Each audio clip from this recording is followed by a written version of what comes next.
Assalamualaikum warahmatullahi wabarakatuh. Bismillahirrahmanirrahim. Alhamdulillahi rabbil alamin. Wassalatu wassalamu ala asyrafil anbiya'i wal mursalin Sayyidina wa maulana Muhammadin sallallahu alaihi wasallam wa ala alihi wa ashabihi wa dzurriyyatihi ajmain wa man tabi'ahum bi ihsanin ila yaumiddin. Rabbi shrah li sadri wa yassir li amri wahlul 'uqdatam min lisani yafqahu qawli. Amma ba'd. Hadratal mukarramin, dumateng Bapak Haji Agung beserta keluarga, dumateng para bapak, para ibu, para sesepuh, para bini sepuh, para ustadz, para jamaah Masjid Buwarno dan para santri Pondok Pesantren Safinatul Huda yang moga-moga semuanya senantiasa diberikan tambahan rahmat dan barokah oleh Allah Subhanahu wa taala. Allahumma amin. Dalam kesempatan yang sangat berbahagia ini, pertama saya mengajak untuk bersama-sama kita senantiasa bersyukur kepada Allah Subhanahu wa taala atas segala nikmat dan karunia yang telah diberikan kepada kita. Maka dengan bersyukur ini Allah akan menambahkan nikmat dan karunia-Nya yang telah diberikan kepada kita. Dan apabila kita tidak mensyukuri nikmat dan karunia yang telah diberikan oleh Allah, tentu kita khawatir azab Allah yang akan ditimpakan kepada kita semuanya. Na'udzubillahi min dzalik. Shalawat dan salam semoga tetap terlimpahkan kepada junjungan kita Nabi Agung Muhammad sallallahu alaihi wasallam yang telah memberikan bimbingan dan tuntunannya kepada kita semuanya berupa ajaran agama Islam. Bapak Ibu hadirin hadirat yang dirahmati Allah Subhanahu wa taala, mari kita awali pengajian malam hari ini dengan membaca suratul Fatihah. Semoga apa yang menjadi hajat kita kepada Allah malam hari ini dikabulkan oleh Allah Subhanahu wa taala. Allahumma amin. Ala hadhihi niyyah wa kulli niyyatin shalihah. Al-Fatihah. A'udzu billahi minasyaitonir rajim. Bismillahirrahmanirrahim. Alhamdulillahi rabbil alamin arrahmanir rahim maliki yaumiddin. Iyyaka na'budu wa iyyaka nasta'in. Ihdinas siratal mustaqim. Siratal ladzina an'amta 'alaihim ghairil maghdubi 'alaihim waladdallin. Amin. Bapak Ibu hadirin hadirat para santri yang berbahagia, sebelum saya melanjutkan membaca hadis dalam kitab Bulughul Maram, kajian tentang sholat witir yang sebagian besar sudah saya terangkan pada pertemuan yang lalu. Sebelumnya saya akan membacakan firman Allah dalam surat Al-Baqarah ayat 269. A'udzu billahi minasy syaithanir rajim. Bismillahirrahmanirrahim. Yu'til hikmata man yasha' wa man yu'tal hikmata faqad utiya khairan katsira wa ma yadhakkaru illa ulul albab.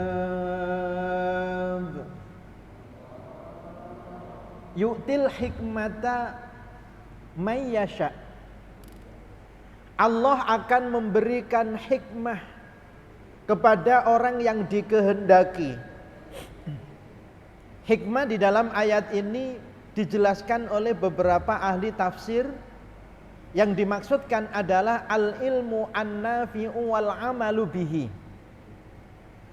Hikmah yang dimaksudkan di sini adalah ilmu yang bermanfaat dan ilmu yang diamalkan.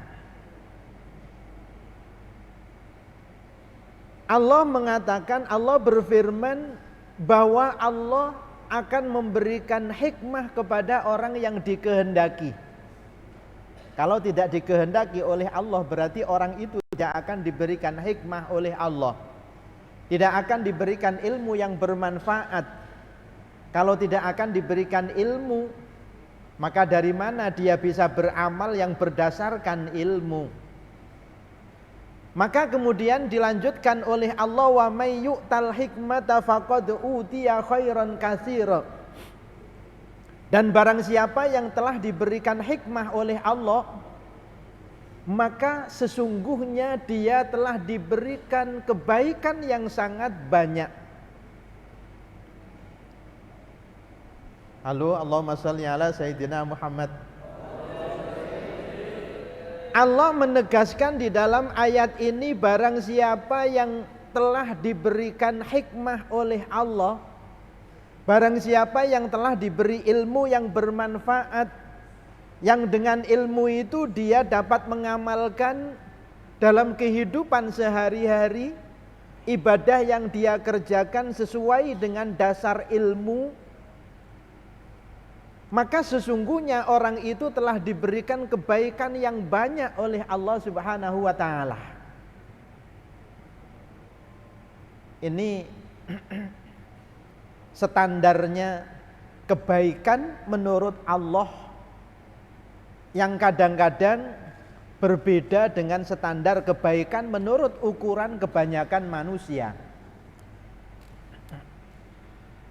Menurut ukuran manusia itu ya, orang dianggap telah mendapatkan banyak kebaikan itu ketika orang itu diberikan harta yang banyak oleh Allah. Dan itu tidak hanya sekarang ini, zaman Qarun itu juga ada yang seperti itu. Ketika Qarun keluar dari rumahnya dengan pakaian yang sangat bagus, dengan kendaraan yang sangat mewah, dengan berbagai perhiasan yang hanya dimiliki oleh Qarun, orang-orang yang tidak punya ilmu banyak yang mengatakan, beruntunglah Qarun, seandainya saya diberi harta seperti Qarun, alangkah bahagianya saya. Itu sejarah telah menuliskan, bahkan sejarah ini diabadikan di dalam Al-Quran, kisah mengenai Qarun yang diberikan harta yang banyak oleh Allah. Orang-orang yang tidak punya ilmu semuanya mengatakan bahwa Qarun ini adalah orang yang beruntung. Bahkan orang-orang yang tidak punya ilmu itu hampir semuanya berharap seandainya dirinya diberikan harta yang banyak sebagaimana Qarun itu, pastilah mereka akan bahagia, akan senang. Tetapi orang-orang yang punya ilmu berbeda. Bahkan mengatakan, celakalah kalian yang mengatakan Qarun ini adalah orang yang beruntung. Karena sesungguhnya yang dijanjikan oleh Allah kepada orang-orang yang beriman dan beramal soleh itu jauh lebih besar nilainya dibanding dengan nilai harta yang diberikan oleh Allah kepada Qarun. Allahumma shalli ala Sayyidina Muhammad. Maka saya ngaji seperti ini di tempat ini dan di tempat yang lainnya, ini tidak lain juga dalam rangka untuk belajar ilmu. Hanya saja bedanya, kalau seperti ini saya yang bagian ngomong, sampean yang bagian mendengarkan. Tapi sebenarnya kita sama-sama belajar ilmu. Dan tidak akan pernah berhenti kita belajar ilmu sampai kita mati, sampai kita kembali kepada Allah. Dan ilmu Jika ilmu ini kemudian oleh Allah dijadikan ilmu yang manfaat, dapat kita amalkan dalam kehidupan sehari-hari, ibadah yang kita lakukan ini berdasarkan ilmu, maka ditegaskan oleh Allah sesungguhnya orang itu telah mendapatkan kebaikan yang banyak dari Allah Subhanahu wa taala.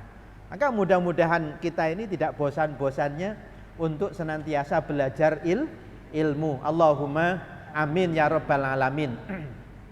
Itu sebagai mukadimah pengajian malam hari ini ya, untuk memberikan motivasi semangat ya kepada kita semuanya agar tidak berhenti belajar ilmu.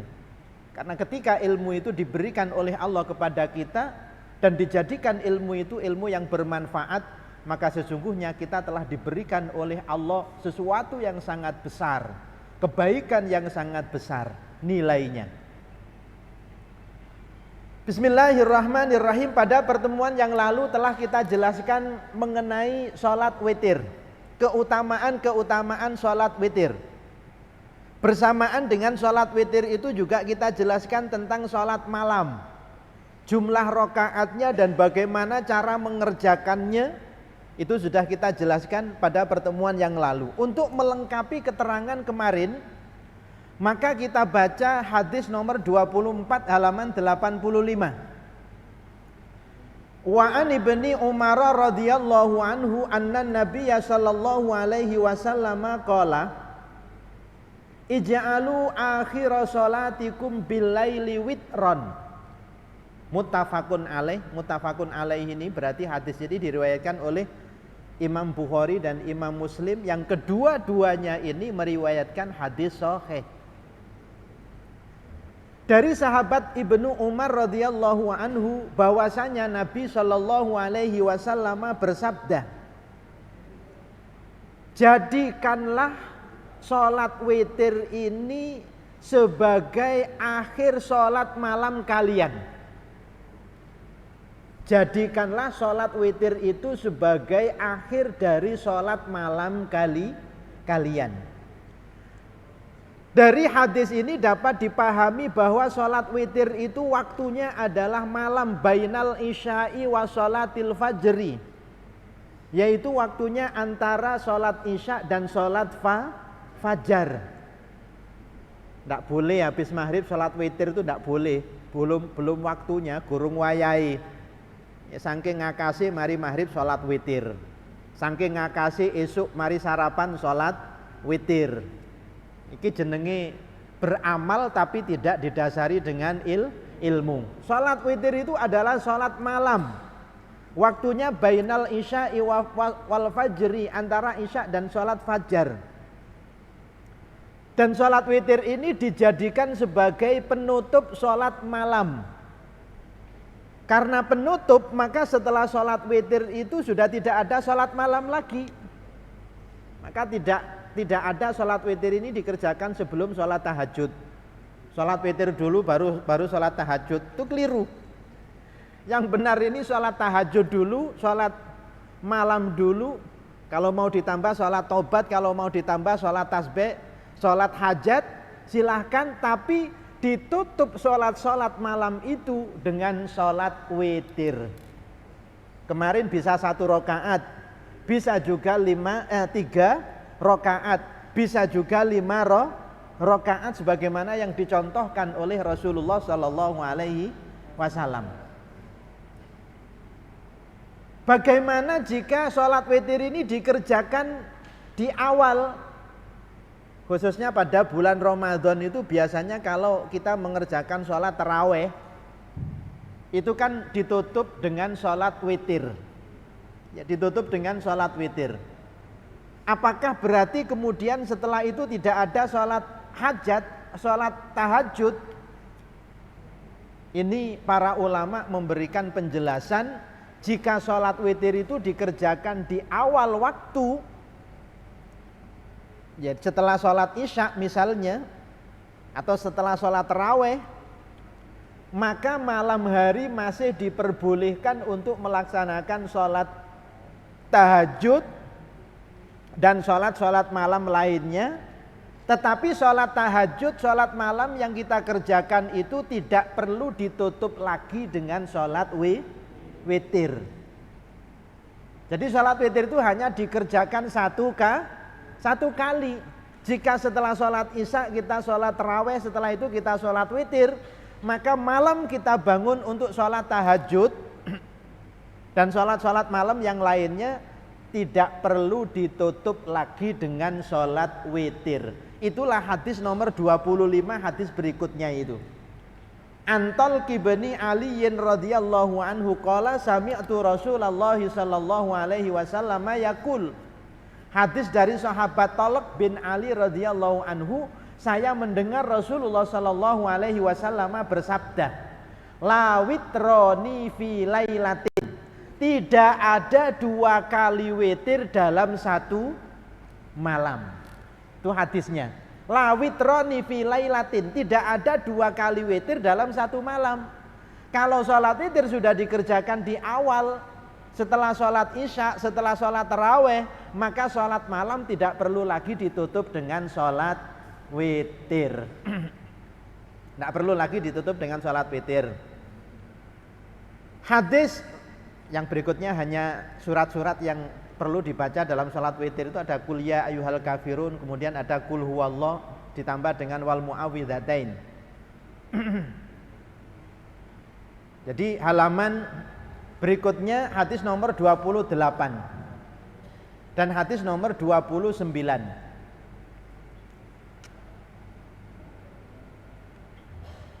Hadis nomor 29 wa an Jabirin radhiyallahu anhu qala. Hadis dari sahabat Jabir radhiyallahu an berkata, qala Rasulullah sallallahu alaihi wasallam bersabda, man khafa alla yakuma min akhiril laili falyutir awalahu. Ini petunjuk dari Rasulullah, petunjuk dari Kanjeng Nabi. Kata Rasulullah, barang siapa yang takut malam tidak bisa bangun, khawatir malam tidak bisa bangun, maka falyutir awalahu, hendaklah dia sholat witir itu di awal waktu sebelum tidur. Berarti dikerjakan setelah sholat isya. Jika dia khawatir malamnya tidak bisa bangun atau tidak biasa bangun, belum biasa, bukan tidak biasa, belum biasa bangun malam untuk sholat tahajud, maka sholat witir itu hendaknya dikerjakan di awal waktu supaya tidak kehilangan amalan ibadah yang keutamaannya sangat besar yang sudah kita terangkan pada pertemuan sebelumnya. Jadi setelah sholat isya itu yang dilakukan oleh Imam Abu Hanifah, Imam Hanafi itu selalu mengerjakan sholat witir itu setelah selesai sholat isya. Itu yang dikerjakan oleh Imam Abu Hanifah. Kemudian waman toma'a ayyakuma akhirahu falyutir akhiral laili. Tapi barang siapa yang berkeyakinan malam hari bisa bangun, maka kerjakanlah sholat witir itu pada akhir malam sebagaimana penutup sholat malam atau sebagai penutup sholat malam. Jadi sholat witir itu begitu, dikerjakan kapan? Menyesuaikan dengan kondisi kita. Kalau kondisi kita misalnya jarang bangun malam atau tidak terbiasa bangun malam, maka sholat witir itu dikerjakan sebelum tidur. Tapi kalau kita sudah terbiasa bangun malam, maka sholat witir itu dijadikan sebagai penutup dari sholat malam yang kita kerjakan itu. Kenapa? Fa inna sholata akhiril laili masyhudatun wa dzalika afdalu. Ini hadisnya berbunyi begitu. Karena sholat yang dikerjakan pada akhir malam itu adalah sholat yang disaksikan oleh para malaikat. Sholat yang dikerjakan pada akhir malam itu tidak hanya disaksikan oleh para malaikat saja, tetapi juga disaksikan oleh Allah juga. Karena Allah pada sepertiga akhir malam itu turun ke langit dunia. Allah pada sepertiga akhir malam itu turun di langit dunia, dan itu setiap malam, setiap hari. Jadi tidak hanya sekali-sekali, tidak, tapi setiap sepertiga akhir malam itu Allah turun ke langit dunia, dan para malaikat juga ikut turun. Oleh karena itu sholat yang dikerjakan pada akhir malam ini memiliki keutamaan bahwa sholat itu disaksikan oleh para malaikat. Termasuk sholat witir, jika kita yakin bisa bangun malam, maka sholat witir itu dikerjakan sebagai penutup sholat malam. Kita akan mendapatkan keutamaan tadi, yaitu sholat kita dipersaksikan atau disaksikan oleh para malaikat dan disaksikan juga oleh Allah Subhanahu wa ta'ala. Wa dzalika afdalu, yang demikian ini lebih utama. Jadi ini beberapa hadis terkait dengan sholat witir, ya, supaya ada pemahaman yang benar, ya, bagi kita yang ingin mengerjakan sholat witir. Sebelum saya lanjutkan ke sholat sunnah yang lainnya, hadis yang akan kita baca nanti, mungkin ada yang perlu ditanyakan sebelum jadi kalau biasanya kan saya beri waktu di akhir, sekarang saya beri waktu di tengah. Kalau ada yang perlu ditanyakan, silakan ditanyakan. Santri-santri ini pinter-pinter ini. Diterangkan sudah langsung paham, jadi tidak ada pertanyaan. Allahumma amin. Pinter-pinter, Allahumma amin. Tinggal mengamalkan ya. Tinggal mengamalkan. Sudah diterangkan sholat tahajud, sudah diterangkan sholat witir, ya, sudah diterangkan sholat apa saja kemarin itu, sholat sunnah yang lainnya. Tinggal kita mengamalkan. Jika kita tidak bisa mengamalkan semua ibadah yang diperintahkan oleh Allah, maka pilihlah salah satu yang bisa kita jadikan sebagai karakter ibadah kita yang paling menonjol di antara ibadah-ibadah yang lain. Paham maksud saya? Kalau kita tidak bisa melaksanakan semua ibadah-ibadah sunnah, ini ibadah sunnah loh ya. Kalau ibadah fardu jelas wajib dikerjakan. Ini ibadah-ibadah sunnah yang sudah kita terangkan itu kan banyak macamnya, dan masing-masing memiliki keutamaan yang sangat besar. Kalau dikerjakan semuanya kira-kira ya gak kok berlapo-lapo. Halo. Nek dikerjakno kabeh kira-kira gak kok berlapo-lapo. Ya, karena sholat terus ada sholat sunnah, ada sholat sunnah, ada sholat sunnah. Ya, kapan nyambut gawe nih? Ya, kalau kita sholat terus. Tapi paling tidak, kalau tidak bisa kita kerjakan semuanya, jangan sampai kemudian ditinggalkan semuanya. Diusahakan ada satu yang menjadi ciri khas ibadah yang paling menonjol dari diri kita, ya. Dan inilah yang akan menjadikan sholat itu memiliki keutamaan, memiliki kelebihan yang akan diberikan oleh Allah kepada kita. Ada salah satu sahabat Nabi yang diceritakan oleh Nabi kepada sahabat-sahabat yang lainnya, itu sudah memiliki kemuliaan karena Nabi diperdengarkan suara terompah kakinya sahabat ini berjalan di surga, yaitu sahabat Bilal bin Rabah. Nabi menceritakan kepada sahabat-sahabat bahwa sahabat Bilal ini sudah memiliki kemuliaan. Suara terompah kakinya itu sudah didengar oleh Rasulullah berjalan di surga. Padahal orangnya masih hidup, orangnya masih ada di dunia. Maka para sahabat-sahabat Nabi itu penasaran, apa kelebihan amalan sahabat Bilal bin Rabah ini sehingga memiliki kemuliaan yang begitu dirindukan oleh sahabat-sahabat semuanya. Karena jaminan masuk surga itu adalah kesuksesan yang paling besar, ya, yang diraih oleh seseorang. Jaminan masuk surga itu adalah kesuksesan yang paling besar. Maka ketika diselidiki, ketika ditanyakan kepada sahabat Bilal bin Rabah, ternyata amalan yang menjadikan beliau ini mendapatkan kemuliaan di sisi Allah, ditunjukkan kemuliaan itu kepada Rasulullah bahwa suara terompah kakinya ini sudah ada di surga. Itu amalan yang selalu diistiqomahkan oleh beliau itu adalah sholat sunnah setelah wudhu. Sholat sunnah setelah wudhu. Setelah wudhu itu ternyata ada sholat sunnahnya. Sholat sunnah setelah wudhu. Ya niatnya bagaimana? Ya niat sholat sunnah setelah wudhu. Rakaatnya ada 2 rakaat. Setelah wudhu masuk ke masjid. Ya bisa digabung dengan sholat tahiyatul masjid. Bisa digabung dengan sholat tahiyatul masjid. Jadi niat sholat sunnah ba'diyatal wudhu, niat sholat sunnah setelah wudhu 2 rakaat, maka itu juga bisa bernilai sebagai sholat tahiyatul masjid.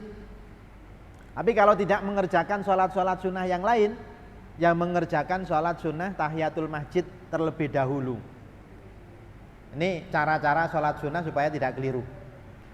Nah ini, jadi sahabat Bilal bin Rabah ini punya ciri utama dari sholat sunnah yang dia kerjakan tuh yang paling menonjol adalah sholat sunnah setelah wudhu.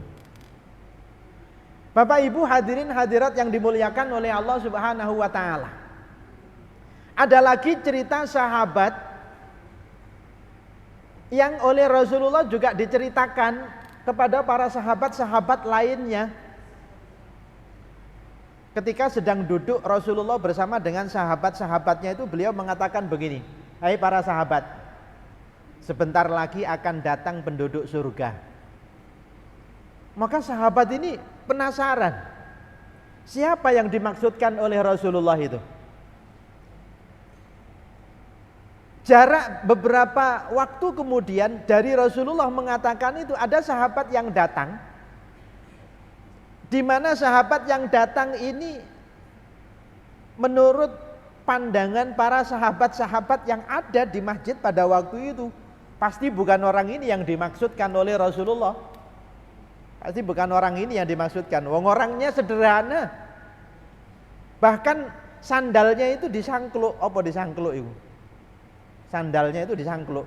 Apa disangkluk? Bahasa Indonesia disangkluk itu apa? Sandalnya itu di bawah gitu ya. Sandalnya disangkluk. Dijinjing, dijinjing.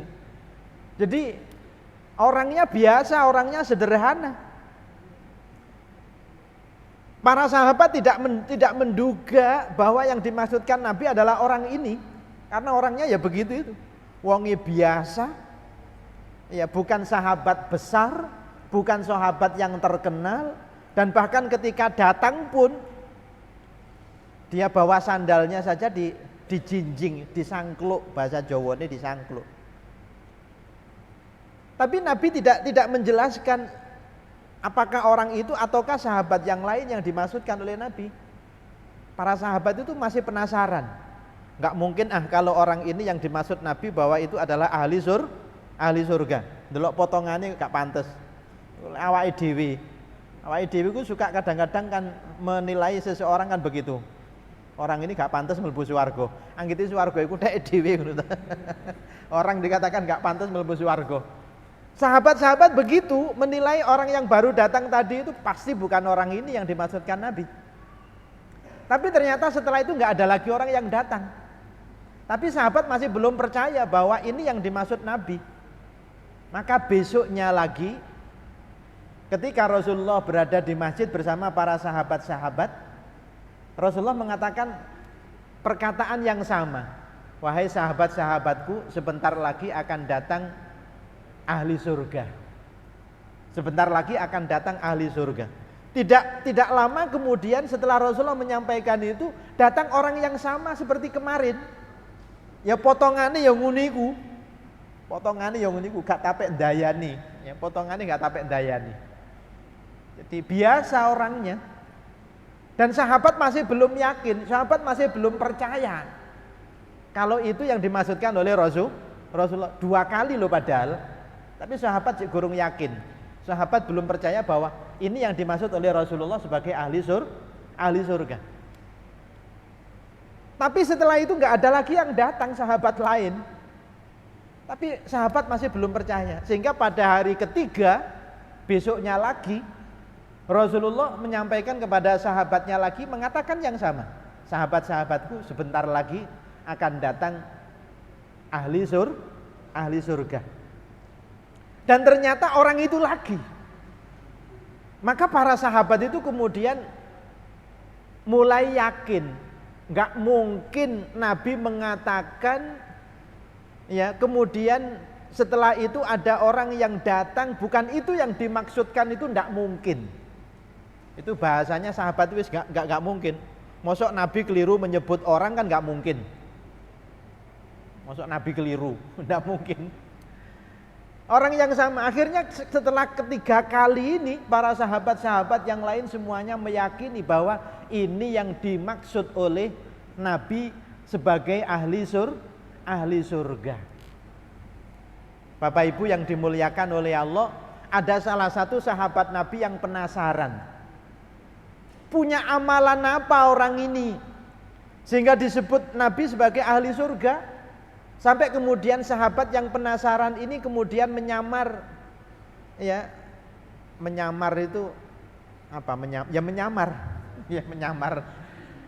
Datang kepada sahabat ini tadi setelah selesai sholat itu didatangi sahabat ini.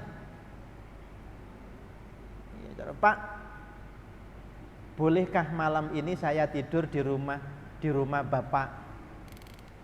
Memang ada apa? Saya sedang ada masalah keluarga. Saya nggak enak kalau saya mau pulang. Maka saya minta tolong saya diizinkan untuk bisa tidur di rumah Bapak. Ini bahasa Jawa ini begitu, bahasa Indonesianya begitu. Ya sudah silahkan. Tapi sahabat ini bukan untuk menginap, bukan untuk tidur sebenarnya tujuan dia minta izin tadi itu bukan. Tapi untuk menyelidiki kelebihan amal apa yang dia buat, yang dia miliki sehingga dia itu disebutkan oleh Rasulullah sebagai ahli surga. Maka ikutlah sahabat ini ke rumahnya. Dia perhatikan terus sampai menjelang tidur itu nggak ada sesuatu yang istimewa dari sahabat ini. Biasa pulang ya wis biasa, ketemu dengan keluarganya ya tidak ada hal-hal yang istimewa menurut sahabat ini.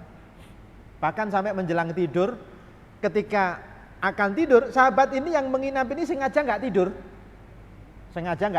Sengaja memang untuk melakukan penyelidikan.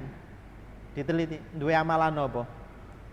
Sampai setelah tidur ini diperhatikan tidur betulan. Yang punya rumah itu tidur, ya, kedengaran ngoroknya, ya tidur betul. Ditunggu. Mungkin nanti jam 12 bangun, sholat tahajud. Sampai jam 12 melek itu ditunggoni. Ya pancet gak tangi. Ya, sampai mungkin jam 1 nanti akan bangun. Sampai jam 1 belum bangun. Jam 2 juga gak bangun. Jam 3 gak bangun. Baru menjelang subuh baru bangun. Menjelang subuh bangun itu baru kemudian dia bergegas untuk sholat berjamaah di masjid. Kata sahabat ini, ya kemudian apa ya? Jadi merasa ragu dengan apa yang diucapkan oleh Rasulullah. Tapi masa iya yang diucapkan oleh Rasulullah itu tidak benar, nggak mungkin. Tapi kalau benar, orang ini selama saya nginep semalam itu nggak punya kelebihan apa-apa.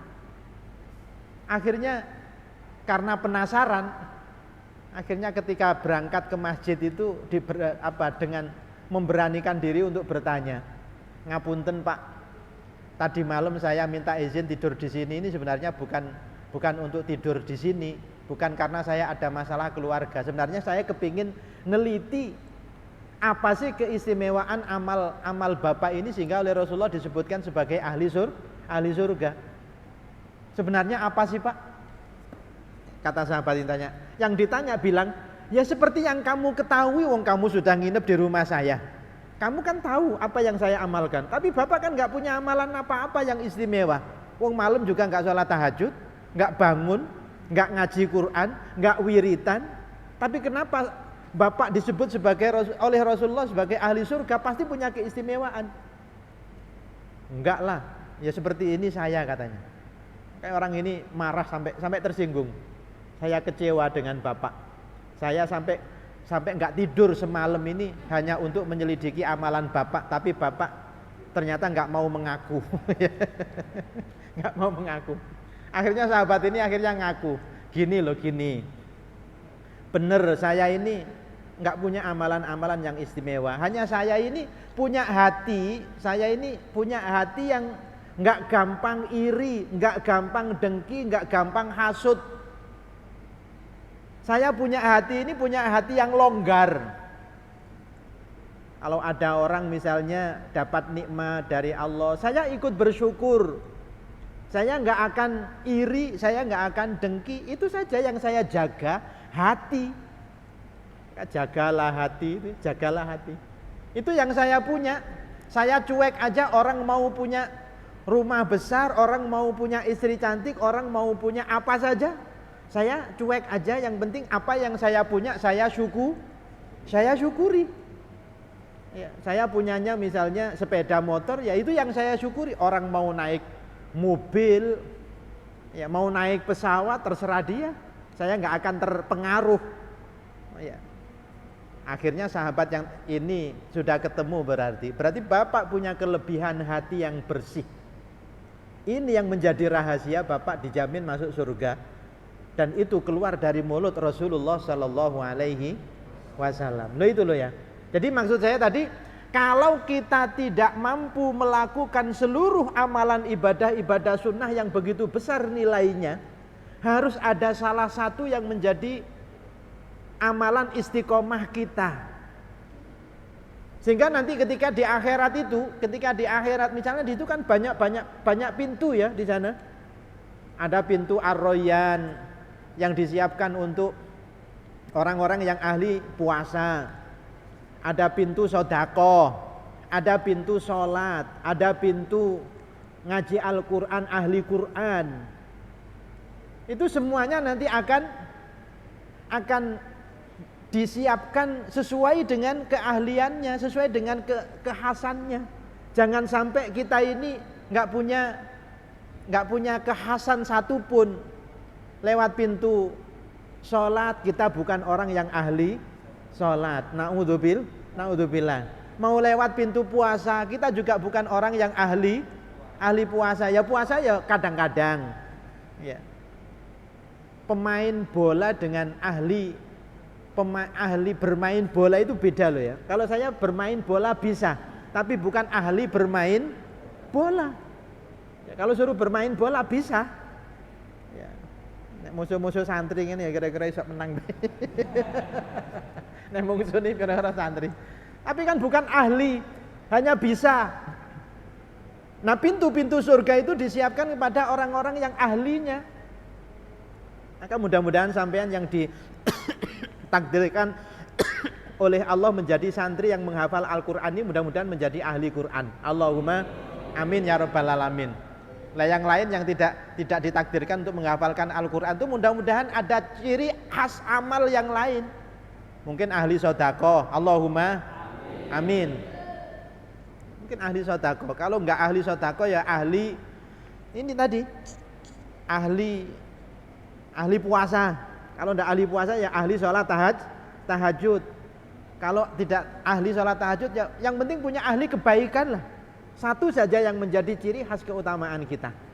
Termasuk tadi misalnya kita punya hati yang bersih, tidak gampang hasut, tidak gampang iri kepada orang lain yang diberikan kenikmatan oleh Allah Subhanahu wa taala. Allahumma amin ya rabbal alamin.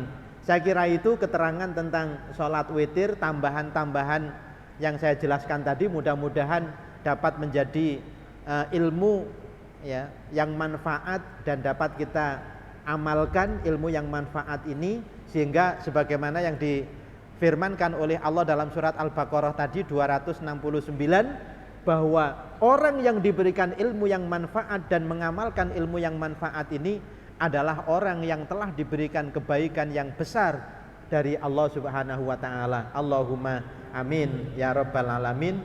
Wallahul muwaffiq ila aqwamit thoriq. Wassalamualaikum warahmatullahi wabarakatuh.